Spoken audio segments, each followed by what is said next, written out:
All right, y'all, what's going on? It's Combo Breaker 99 back from another post-fight discussion video. All right, y'all, I just wanted to come through and give my thoughts on this one here real quick. I was busy last night, but got to talk about this one. This was the co-main event. Tabatha Ricci gets a solid victory over Angela Hill. And I say solid, as in not dominant, but just solid as far as, just being a competitive fight where she was able to show up and just outstrength Angela Hill and use the tools that she was able to use in this fight. Now, again, I don't think this was like a dominant victory. Angela Hill did have her moments, but Tabatha Ricci did step it up in here. She made the adjustments to Angela Hill's style. She used her youth and her strength like she was supposed to do. So I give her a lot of credit.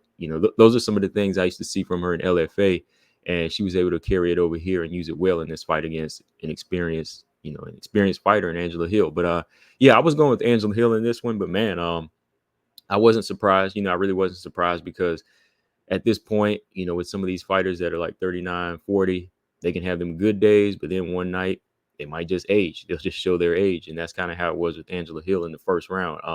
Tabatha Ricci, she already kind of set the pace with her movement. Once she started to let her hands go, it was almost like Angela Hill couldn't find her timing. Then eventually, like I said, in my keys to victory, Tabatha Ricci needed to take a page out of Tisha Torres' book, and she did. She kind of put that strength on her. She put that inside strength, like that little wrestling strength, like Tisha Torres has. She put her against the cage. And, she was just really overpowering Angela Hill, and just kind of mauling her on the cage and cage wrestling her until she was kind of wearing Angela Hill down. So Angela Hill was almost like she wasn't.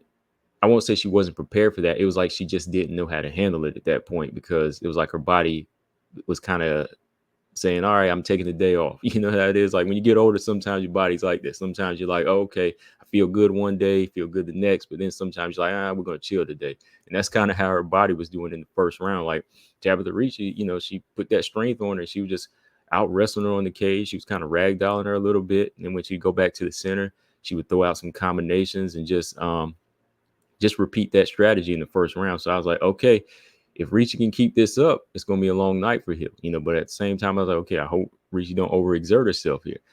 Going into the second round, Tabatha Ricci, she started to settle in again with the same type of strategy, throwing these jabs and right hands out, throwing these combinations. I believe this was the round where she did kind of seemed like she kind of stunned Angela Hill with one of those right hands. Like that right hand, like I said before, it's got some pop on it. I just feel like she hadn't been setting it up, but looks like since she's been working with I think that's her boyfriend, Leon Walsh, the boxer. I haven't really seen him. I just seen him a couple times on UFC Fight Pass. But if that's his name, if that's not his name, correct me if I'm wrong. But yeah, her boyfriend Walsh, maybe he's been helping her perfect those hands a little bit more because that right hand was kind of sneaky. It kind of stunned Angela Hill, and Angela Hill just didn't really have an answer in that first half. So Tabatha Ricci just continued to do the same thing, just pressure her on the cage and maul her and just neutralize her and stay inside of the range. But eventually in the second round, Angela Hill started to pick it up. She started to pick it up with her 1-2s. It was almost like she started to find her groove. And this is where I was starting to give her the round. Like I'd say maybe like with 2 minutes left, it was kind of up for grabs because there were some tit for tat moments. But then Angela Hill just started picking it up with points, just landing those jabs and right hands and started marking up Tabatha Ricci up around the right eye a little bit with those left hands and rights. And touching the body a little bit, both threw some nice little body shots here and there. But I said, okay, Angela Hill's starting to pick it up. Now she's getting it. But then what does she do? Boom. She lets Tabatha Ricci take her down. She lets her take her down here and get a little bit of ground control time. And so that's where I think Tabatha Ricci swooped in and took the round. Last round though, I did give the Angela Hill. I thought, she woke up. She was able to wake up here and she knew she was behind. So she started to settle in. And she started to control the distance here a little bit more. I think maybe Tabatha Ricci started to, not fade, but just started to, lose a little bit of the steam from the first round.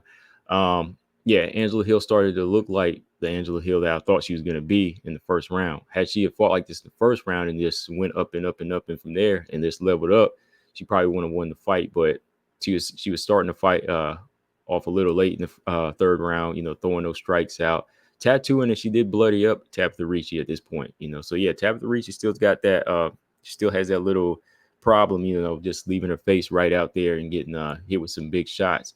So yeah, I gave Angela Hill the last round. I thought, she opened up a little bit more, landed more strikes, started to get a little bit more aggressive on the inside, landed a few knees, but, Ricci come back with her own knees to the body. Just a little too late for Angela Hill. So I had it 29-28. I know some people thought it was competitive. Some people thought Angela Hill was robbed again. Like, I don't think so in this one. Had they slid it Angela Hill's way by split decision, I mean, it could have happened, but I think Ricci just bagged the first 2 rounds decisively, with the takedowns and the pressure fighting. And, she just took it. She just took it. But from here, man, yeah, I think Angela Hill just kind of missed her opportunity to fight for a top spot, or fight a top 10 opponent.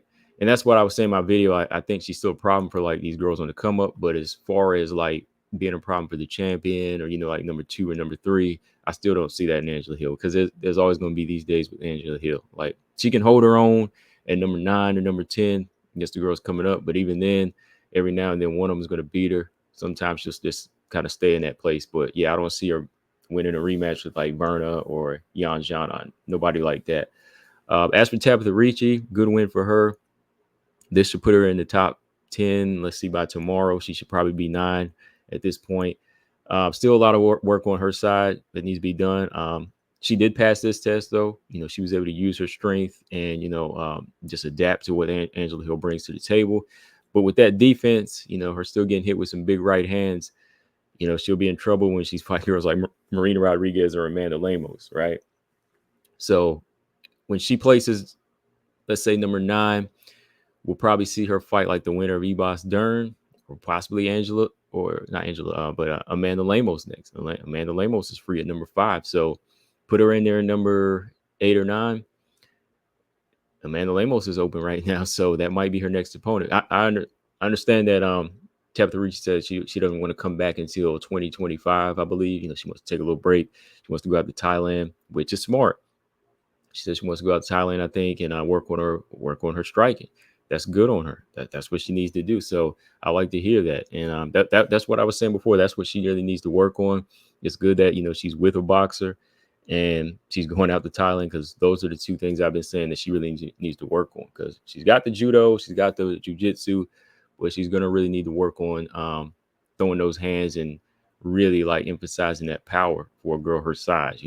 She's got to have something that's going to scare these girls like Jessica Andrade does. Once you're tiny like that, you got to have something that intimidates these much taller girls, right? So yeah, as for Angela Hill, her place is where it is right now, still in that on the cusp with like 10, 11, 12, around that area, because she's going to drop from 9 to probably a 10 or 11 from here. Could she fight up again?